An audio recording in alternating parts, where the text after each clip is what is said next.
أعوذ بالله من الشيطان الرجيم بسم الله الرحمن الرحيم باللہ من الشیطان الرجیم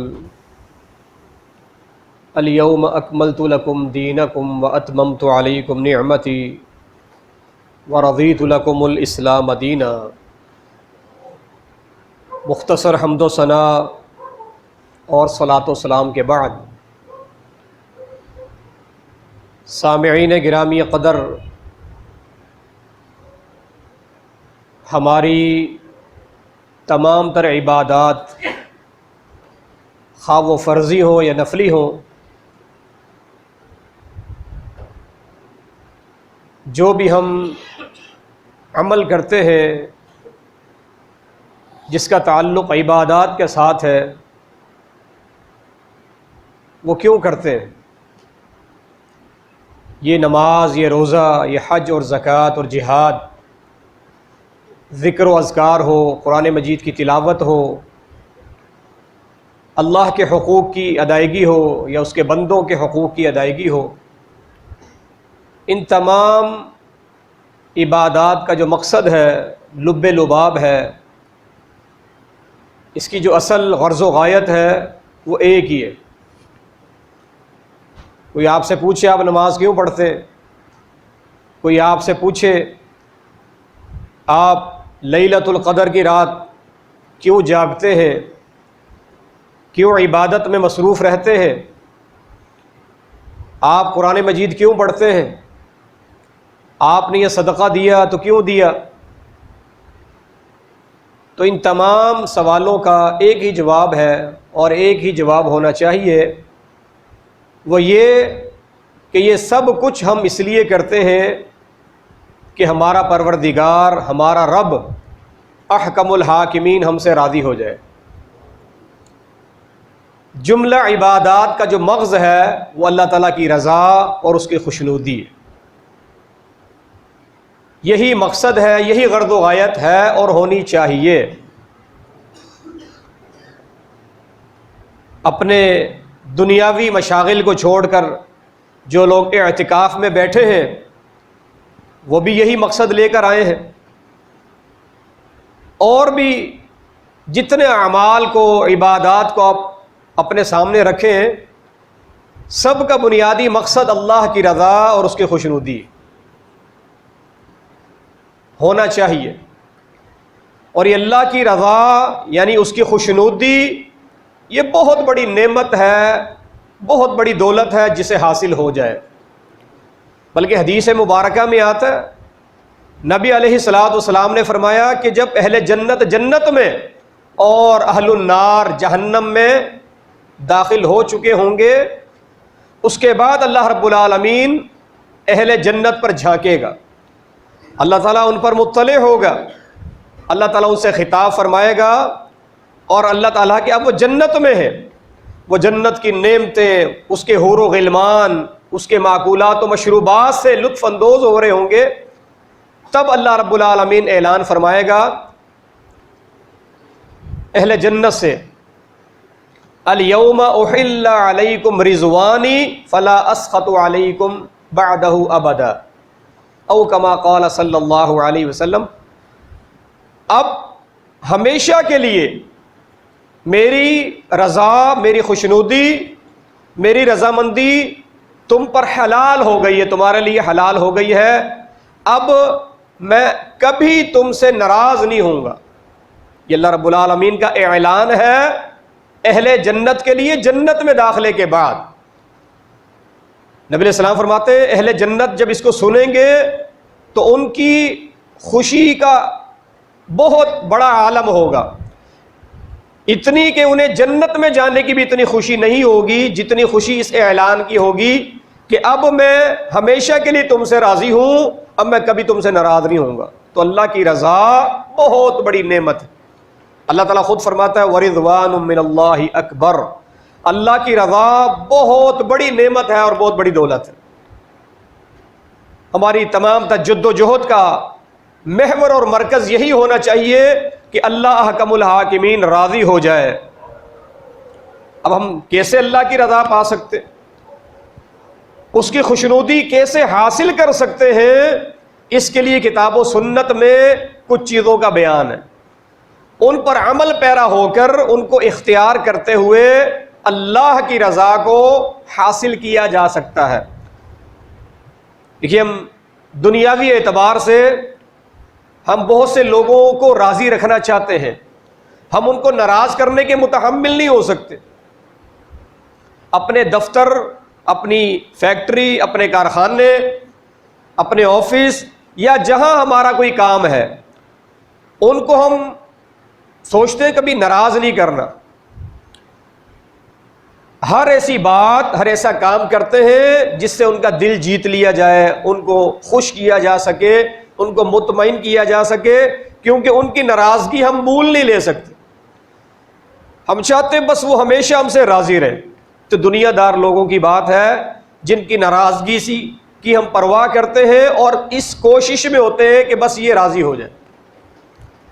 اللہ حکم الحاکمین، بادشاہوں کا بادشاہ، اس کی رضا اس سے بھی زیادہ مقدم ہونی چاہیے کہ اللہ حکم الحاکمین کی رضا مل جائے۔ سب سے بنیادی چیز جو اللہ کی رضا کا موجب ہے، اللہ کی رضا کو واجب کر دینے والی ہے، وہ ہے دین اسلام اور دین اسلام سے محبت، دین اسلام کو قبول کرنا، دین اسلام کو پسند کرنا، دین اسلام کو زندگی میں نافذ کرنا، دین اسلام کو سیکھنا، اس کو سمجھنا، اس کو اپنانا، یہ اللہ کی رضا کا بہت بڑا سبب ہے۔ فرمایا الیوم اکملت لکم دینکم واتممت علیکم نعمتی ورضیت لکم الاسلام دینا۔ اس آیت مبارکہ میں اللہ نے 3 باتیں ارشاد فرمائی۔ ایک یہ کہ میں نے تمہارا دین مکمل کر دیا، دوسری یہ کہ یہ میری نعمت ہے، دین میری نعمت ہے۔ جس کو اللہ نے دین دیا مطلب اس کے پاس اللہ کی نعمت ہے۔ اور تیسرا ورضیت لکم الاسلام دینا، میں نے اس دین میں اپنی رضا کو رکھ دیا ہے۔ اللہ فرماتا ہے میں نے اپنی رضا، اپنی خوشنودی کو رکھ دیا ہے اس دین میں، یعنی جو دین قبول کرے گا، دین کے ساتھ پیار کرے گا، اس کو سیکھے گا، اس کو سمجھے گا، اس پر عمل کرے گا، فرمایا میں اس سے راضی ہو جاؤں گا۔ وَرَضِيتُ لَكُمُ الْإِسْلَامَ دِينًا، تو اللہ کی رضا کا جو سبب ہے وہ ہمارا دین ہے۔ اس دین سے پیار، اس کی قدر کرنی چاہیے، اس کو سیکھنا چاہیے، اس کو اپنے لیے باعث فخر سمجھنا چاہیے کہ ہم مسلمان ہیں۔ اللہ کا شکر ادا کرنا چاہیے کسی ہندو گھر میں پیدا نہیں ہوئے، کسی سکھ کے گھر میں پیدا نہیں ہو گئے، کسی یہودی اور نصرانی اور مجوسی کے گھر پیدا نہیں ہوئے، ورنہ ان کی طرح بار بار بتوں کے آگے جھک رہے ہوتے، کہیں آگ کے سامنے ہاتھ جوڑ کر کھڑے ہوتے، طرح طرح کے شرک میں ملوث ہوتے۔ اللہ کا شکر ہے کہ مسلمان۔ اللہ کی رضا کا جو سبب ہے وہ دین اسلام ہے۔ اللہ تعالیٰ کی خوشنودی، اس کی رضا کو حاصل کرنے کا دوسرا طریقہ کار، دوسرا عمل ہے اپنے والدین کو راضی رکھنا، انہیں کبھی ناراض نہ کرنا، ہمیشہ ان کی خدمت کے ساتھ، ان کی اطاعت کے ساتھ، ان کی فرمانبرداری کے ساتھ، ان کے ساتھ حسن سلوک اور اچھے رویوں کے ساتھ ان کا دل جیتنا، ان سے محبت کرنا، یہ بھی اللہ کی رضا کا سبب ہے۔ جناب رسول اللہ صلی اللہ علیہ وسلم نے فرمایا رضا الرب فی رضا الوالد، اللہ کی رضا چاہتے ہو تو والدین کو راضی رکھو۔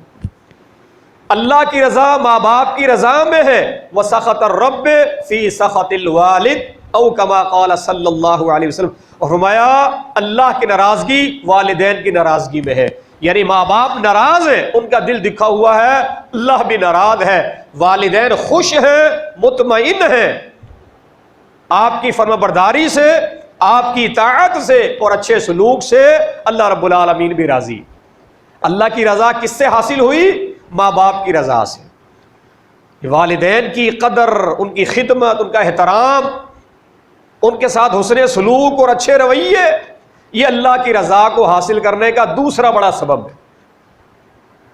تیسرا بڑا سبب اللہ کی رضا کو پانے کا، اس کی خوشنودی کو حاصل کرنے کا، وہ ہے کہ زندگی کے تمام معاملات میں، خوشی میں، غمی میں، دکھ میں، سکھ میں، تجارت ہو، کاروبار ہو، لین دین ہو، تمام معاملات میں صحابہ کرام رضی اللہ تعالی عنہم اجمعین کے نقش قدم پہ چلنا، ان کے منہج کی پیروی کرنا، یہ اللہ کی رضا کا سبب ہے۔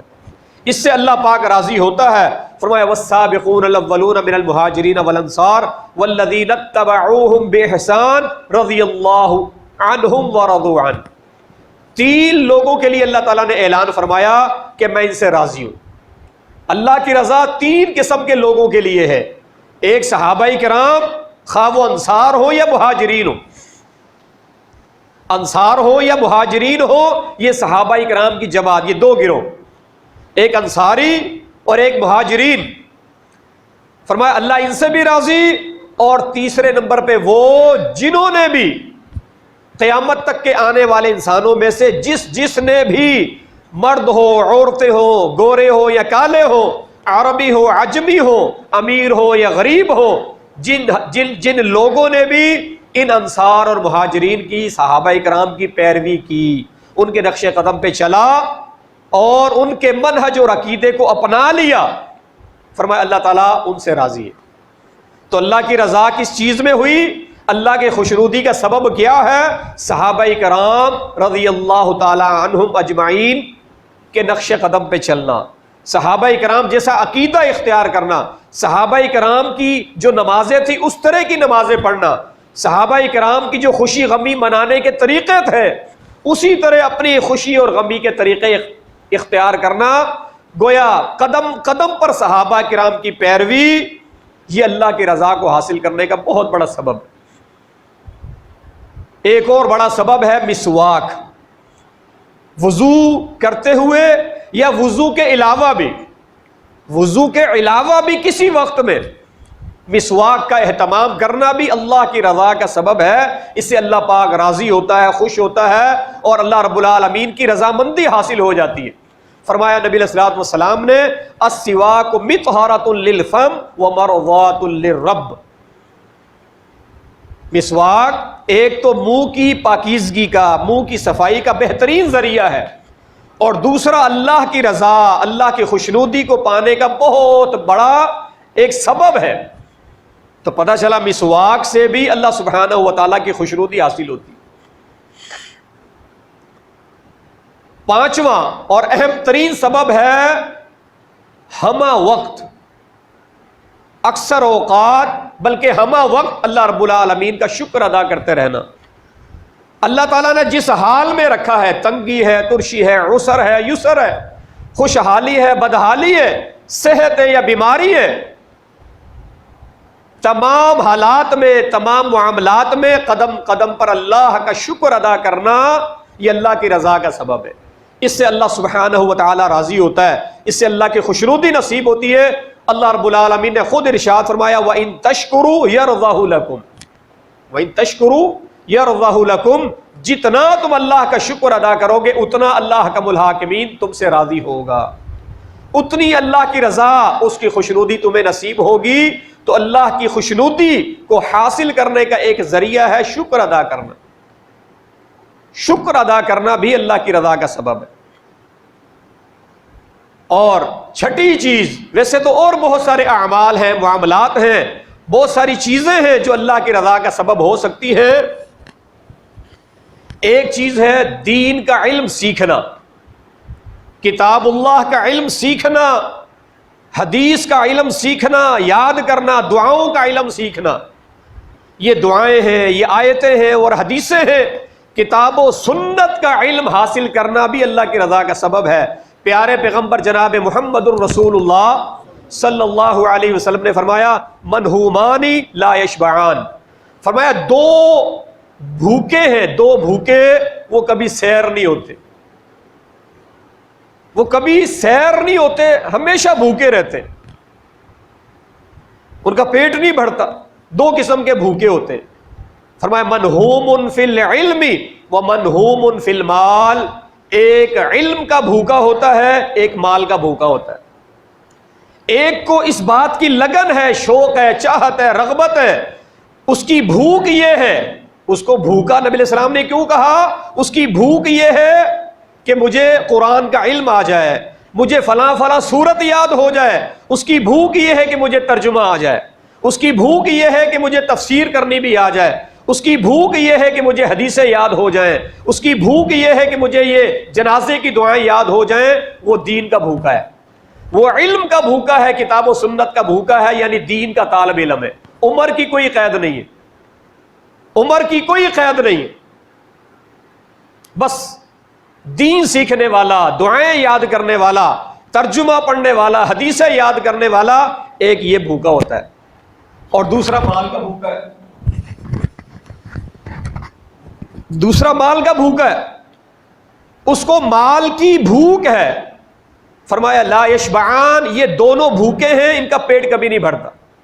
طالب علم اور سے اور، زیادہ سے زیادہ، بہتر سے بہتر، آگے سے آگے اپنے علم میں کمال حاصل کرتا رہتا ہے اور ترقی حاصل کرتا رہتا ہے، اس کی بھوک نہیں مٹتی، وہ اور علم کے لیے اپنے آپ کو کمر بستہ رکھتا ہے.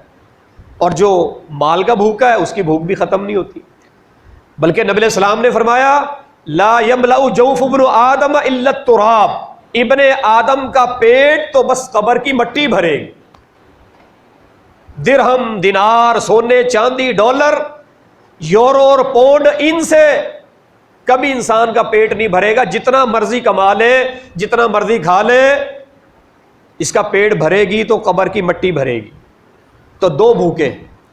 پہلے کے بارے میں نبی علیہ السلام نے فرمایا منہوم فی العلم فیزداد رضا الرحمن، جو علم کا، دین کا بھوکا ہوتا ہے نا، وہ اللہ کی رضا اور اس کی خوشنودی کو زیادہ سے زیادہ حاصل کر لیتا ہے. اس کو اور زیادہ، جتنا وہ علم میں، دین میں آگے بڑھتا ہے، اتنا وہ اللہ کے قریب ہوتا ہے اور اللہ کی رضا کو اتنا ہی وہ حاصل کر لیتا ہے. اللہ کی رضا کس چیز میں ہوئی؟ دین کے علم میں. اور فرمایا جو دنیا کا بھوکا ہے، مال کا بھوکا ہے، فیزداد فی سخط الرحمن، وہ اللہ کی ناراضگی میں بڑھتا ہی چلا جاتا ہے. دین کا طالب علم اللہ کی رضا میں بڑھتا رہتا ہے، اسے اللہ کی رضا نصیب ہوتی رہتی ہے. اور جو دنیا کا بھوکا، مال کا بھوکا ہوتا ہے، وہ اللہ کی ناراضگی میں آگے سے آگے بڑھتا رہتا ہے. اللہ کی ناراضگی، اللہ کی ناراضگی کیسے معلوم ہو؟ اللہ جب ناراض ہوتا ہے انسان سے رزق نہیں چھینتا، اللہ پھر اسے رزق نہیں چھینتا، بلکہ اللہ تعالیٰ سجدے کی توفیق چھین لیتا ہے. اللہ تعالیٰ اپنی عبادت کی جو توفیق ہے وہ اللہ تعالیٰ چھین لیتا ہے. اور جب اللہ کی رضا حاصل ہو تو پھر اللہ کی عبادت، اس کے سامنے جھکنا، سجدہ کرنا اور دیگر اعمال صالحہ کی توفیق حاصل ہوتی رہتی ہے. یہ اللہ کی رضا کو پانے کا ایک ذریعہ اور طریقہ. یہ 5-6 باتیں اللہ تعالیٰ کی رضا کو حاصل کرنے کا بہت بڑا ذریعہ ہے، اور یہی ہماری زندگی کا مقصد ہے. ہماری نماز کا مقصد بھی یہی ہے، ہمارے روزے کا مقصد بھی یہی ہے، ہمارے قیام اللیل کا مقصد بھی یہی ہے، اور شب قدر میں جاگنے کا مقصد بھی یہی، صدقہ دینے کا مقصد بھی یہی، اللہ کی رضا. تو اللہ کی رضا ان اعمال کے ساتھ حاصل ہو سکتی ہے. اللہ کریم ہم سے راضی ہو جائے. اللہ سبحانہ و تعالیٰ اپنی خوشنودی ہمیں عطا فرما دے، اور اللہ تعالیٰ ہمیں ایسے اعمال کی توفیق دے جن میں اللہ کی رضا حاصل ہوئے، اور اللہ تعالیٰ ان اعمال سے محفوظ رکھے جن سے اللہ تعالیٰ کی ناراضگی پیدا ہوتی ہے. اللہ تعالیٰ عمل کی توفیق دے. وآخر دعوانا ان الحمد للہ رب العالمین.